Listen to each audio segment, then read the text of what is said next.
Seguimos en la mesa de este martes 27 de marzo de 2018. Estamos con Javier Bonilla Saus, Gustavo Calvo y Leo Harari. Estamos mirando a estos grandes hechos de la política internacional de estos días. Pasemos al segundo. Apareció China acá.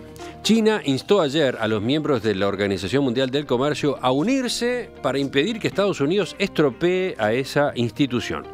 El planteo del gobierno de Beijing se produjo a raíz de la decisión de la Casa Blanca de imponer nuevos aranceles a importaciones de productos chinos en represalia por el supuesto robo de propiedad intelectual de las empresas tecnológicas estadounidenses. El enviado chino Zhang Xianzhen dijo en la sede de la OMC en Ginebra que el plan del presidente Donald Trump de imponer aranceles de hasta $60.000 millones a bienes chinos bajo la sección 301 de la Ley de Comercio de Estados Unidos del año 1974 está infringiendo reglamentos de la organización multilateral. A pesar de que China replicó, revelando una lista de 128 productos estadounidenses a los que impondrá derechos de aduana de entre 15 y 25% en caso de que fracasen las negociaciones, Trump ratificó la medida. Aclaró, ese no es el objetivo, pero el jefe de la Casa Blanca aseguró no le teme a una guerra comercial y solo suspenderá las medidas si se logra un acuerdo aceptable. Bueno, hay más información para dar en la introducción, en todo caso la vuelco luego. Cuéntenos sobre esto otro. Y te corrijo, Emiliano, aunque no lo veamos, China es como el sol, siempre está. No, hay que... En este caso hay que hablar un poquito de globalización, ¿no? Porque en realidad es el tema de fondo. El 9 de noviembre de 1989 cae el muro de Berlín y los historiadores dicen que ahí empieza la era de la globalización.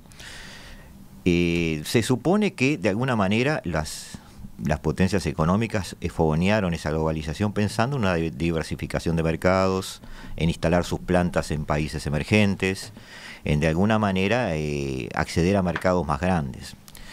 Las poblaciones, los gobiernos e incluso los gremios de los países más pequeños resistieron un poquito esa idea pensando que bueno, va a venir, en el caso nuestro, una fábrica norteamericana a instalarse acá y se va a quedar con nuestro mercado y toda una serie de efectos de defensa, digamos, que los países manejan basados en su nacionalismo.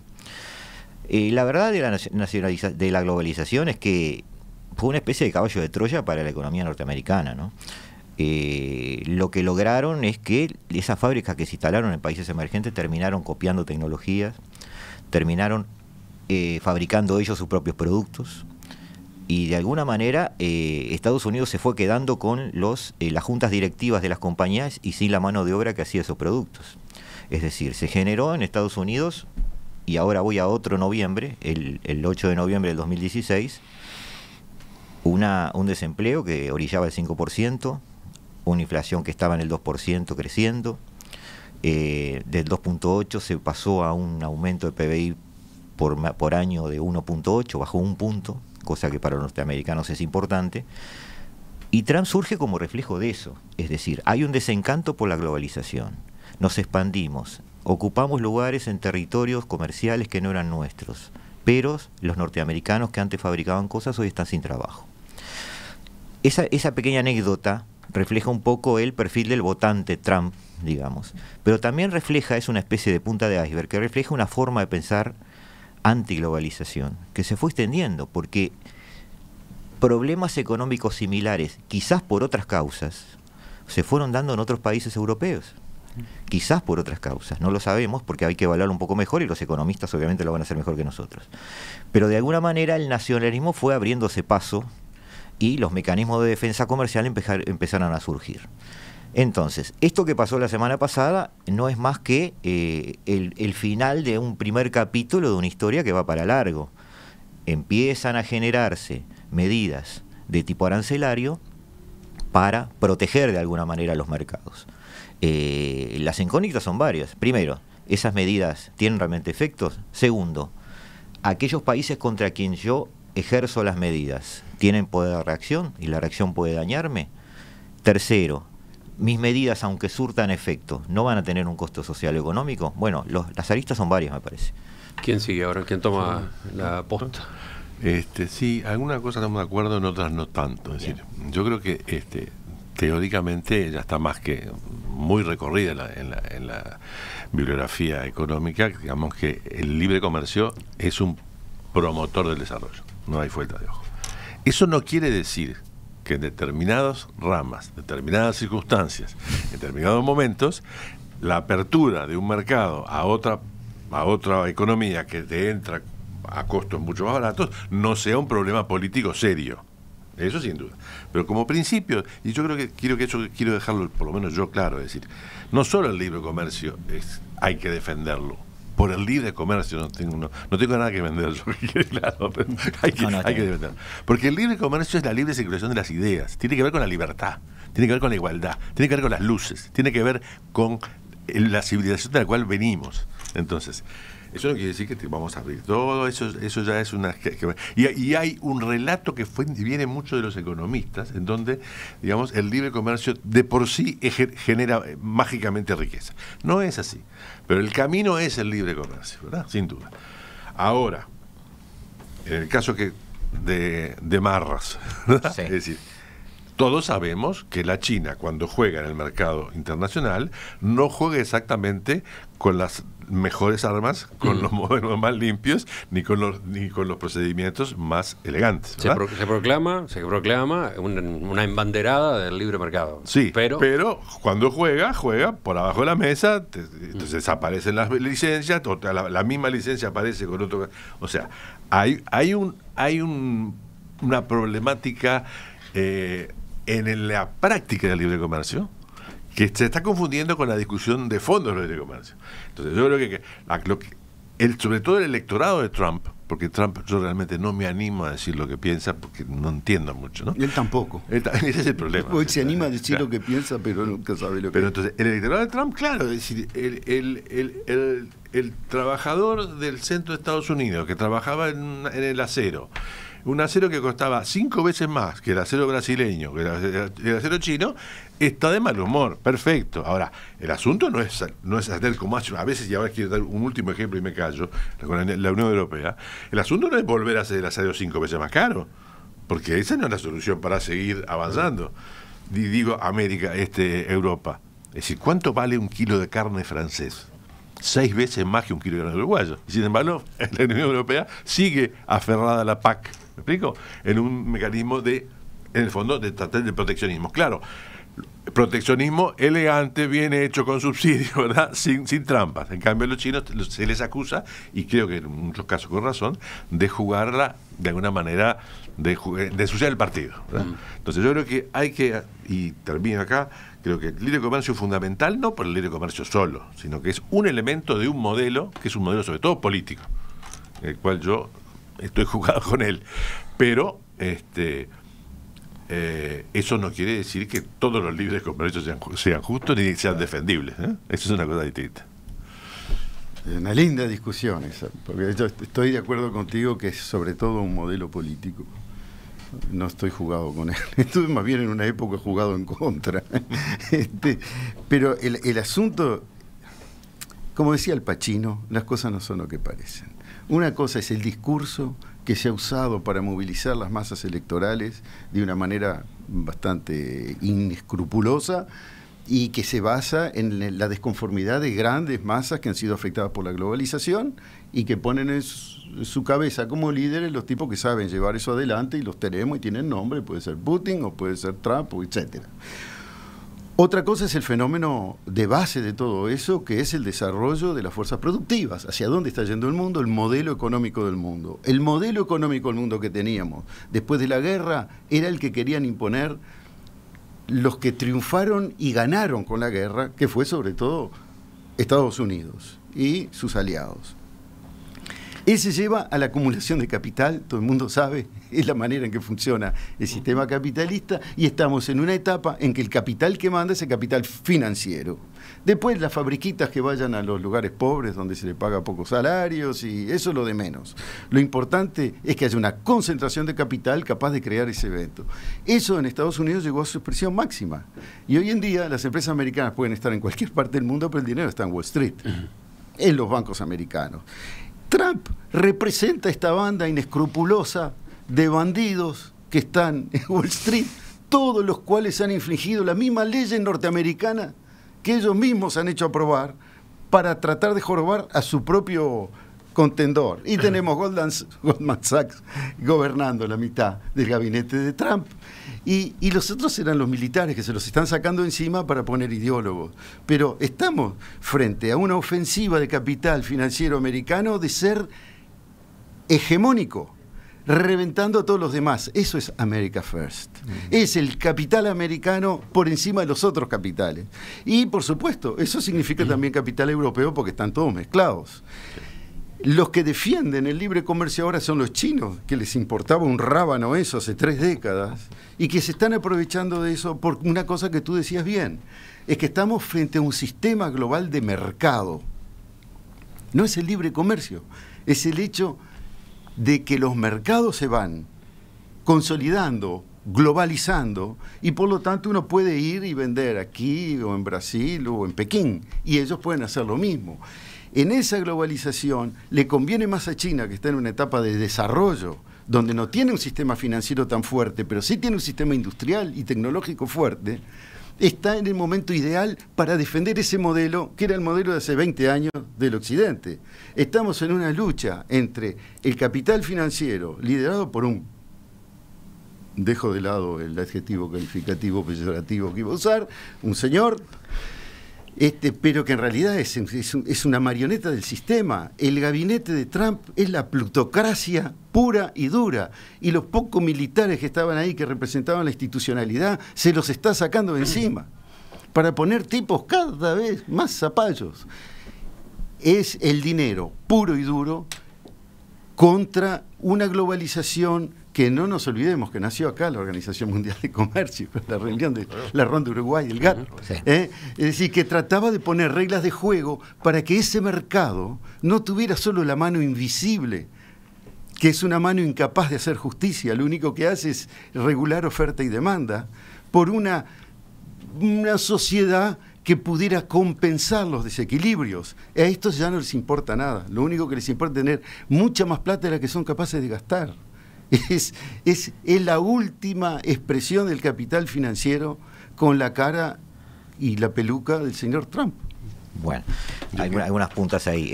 Yo primero quiero aclarar que yo no hice ni la defensa ni la apología de ningún sistema. Simplemente traté de relatar la realidad como la veía, para bien o para mal. Me parece bien que de alguna manera tus expresiones que en cuanto al libre comercio, que yo comparto.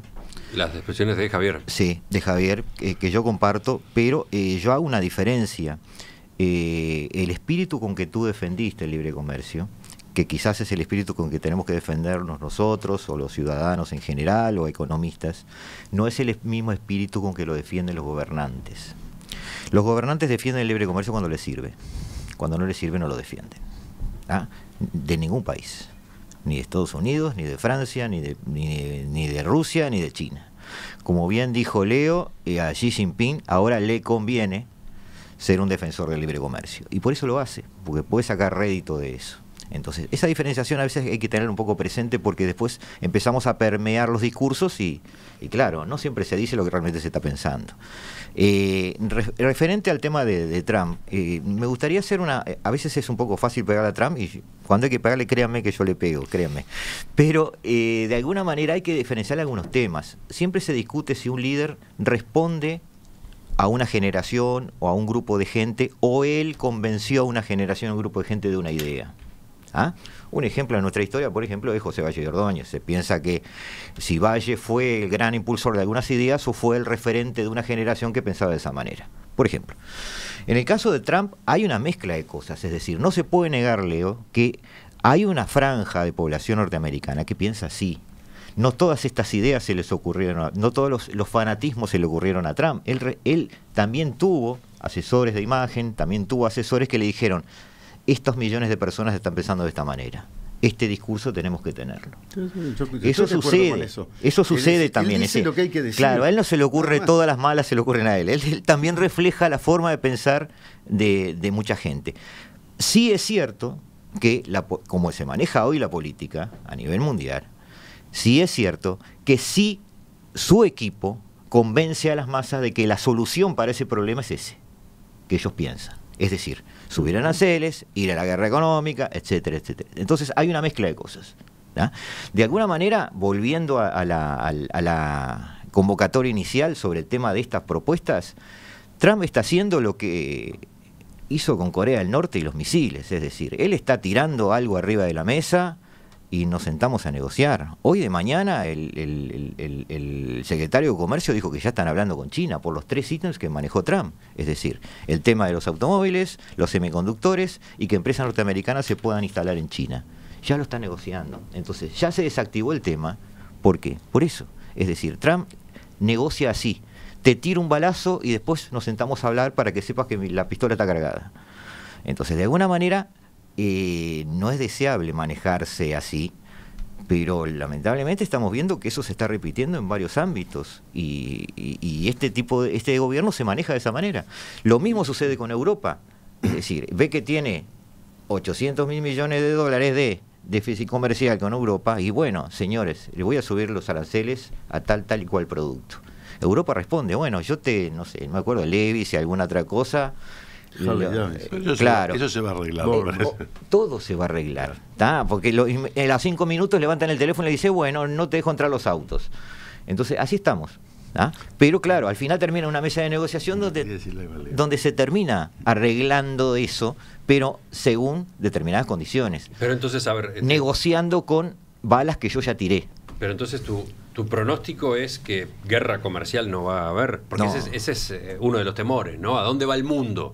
¿A qué nos enfrentamos? No. ¿Tú decís que son fuegos artificiales? No son fuegos artificiales, es parte de una forma de negociar. Bueno, por eso es un método de negociación. Son golpes fuertes tirados para negociar y después va a terminar habiendo acuerdos. Nada más que eso. Tiene algún riesgo porque el modo es un poco de majado muscular. Claro, el riesgo es ese. Es lo mismo que hace con las mujeres, las toca primero y después va a conversar. Perdón por la interrupción, pero el riesgo es lo que yo dije en el tema anterior, es decir, que ese método se está poniendo sobre la mesa porque también tenemos gobernantes personalistas que se manejan de esa manera. Entonces, ya no dice Estados Unidos arregla con Rusia, no, dice Trump arregla con Xi Jinping. Es decir, es peligroso caer en esa dialéctica. Sí, yo quería retomar más fuerte una cosa que dijo Leo, bueno, y también lo tuyo, y en el fondo estamos trabajando en un tema muy entrecruzado, pero que creo que se le puede sacar el jugo si se le da un poquito más de perspectiva histórica. La globalización empezó, yo no sé si con la guerra de las Galias o con Alejandro Magno. En realidad, Marco Polo fue un gran globalizador. Entonces, de alguna manera ese camino hacia la interconexión nadie puede ponerlo ya en cuestión. No tiene sentido. Ahora, tú dijiste cosas muy importantes y yo no concuerdo en que lo hiciste como que fuese una característica norteamericana. Efectivamente, del 90 en adelante, desde el quiebre de la Unión Soviética, y que a Occidente le queda la cancha más libre. Perdón, y la primera guerra del Golfo. Es muy importante. La primera guerra del Golfo, también porque eso incorporó un sector. Por primera vez en la historia, afuera. Un país occidental consigue armar una coalición militar árabe contra un país árabe. Exacto. Y se queda con el petróleo. Sí, que no es poca cosa dentro de esto que estamos discutiendo.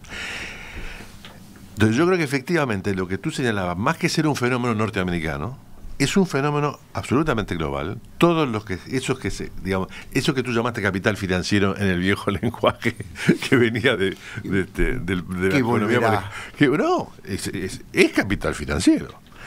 Y lo que yo quería señalar, que lo más grave no es que sea capital financiero, porque en sí mismo el capital es en algún sentido es neutro, que sea financiero. Pero lo que yo sí quiero dejar dicho acá, para el caso algún día podemos volver a hablarlo, es que viendo, a propósito de un pedido que me hicieron desde la gente del Cano de Madrid, es que la juridicidad con la cual gestionamos los contratos del capital, financiero o no, en territorios como Europa o en territorios como Europa, Estados Unidos, en ese hipermundo globalizado, ya no está funcionando. Hay problemas para darle... incluso hay una expresión, soft law. Sí, lo mencionaste la semana pasada. Ahí ¿no? está. El soft law me parece que es el mejor síntoma de ese problema que tú estás planteando. No es que quieran ganar plata quiere casi todo el mundo. Entonces, yo desgraciadamente no me sale. Pero bueno, el asunto es que las herramientas que regulan el procedimiento de esta hiperglobalización jurídicamente me parece que no están prontas, y eso sí me parece altamente peligroso. Políticamente, por las modalidades psicológicas de lo que tenemos. Y aunque fuesen ángeles, igual sin reglas esto no va a funcionar. O sin reglas claras, ¿no? Está muy bien. Es una discusión el mundo no preparó la globalización. Que deriva hacia algo un poco más técnico.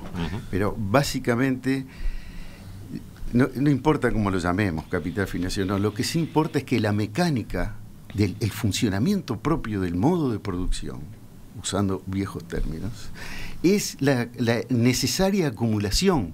Es decir, si no hay alguien que gana y junta, el sistema se para, como cuando estás jugando las cartas y todos tienen la misma cantidad de fichas y después hay uno que tiene todas las fichas y los demás no tienen ninguna. Tiene que haber una acumulación, ese que se quedó con todas, ese que empieza la mano siguiente. Ese es el motor del funcionamiento. Y eso es la regulación. Y esa regulación, por supuesto, se tiene que poner al día. No vamos a entrar en eso porque eso sí que es más que una mesa. Nos queda grande. A mí me queda grande, digo, yo lo descubrí. Bueno, pero todos podemos tener opiniones, pero sí estamos en una etapa de desarrollo del sistema capitalista que está mostrando límites y donde otros lo están usando a su favor sin las otras reglas de juego del sistema. Porque si algo tenía de bueno, era que iba junto con la democracia y la libertad. Y ahora eso ya no es un sistema, no es necesario para el sistema. Los chinos lo están haciendo muy bien, con un sistema absolutamente unipartidario. Putin lo hace con su propio sistema. Entonces, ahí hay mucho para reflexionar. Efectivamente, por eso, termino con esto, yo digo con otros que estamos en un cambio de época. Es decir, que los cambios, las reglas de juego van a tener que cambiar profundamente para que seamos viables, para que el planeta, que es uno solo, pueda seguir funcionando.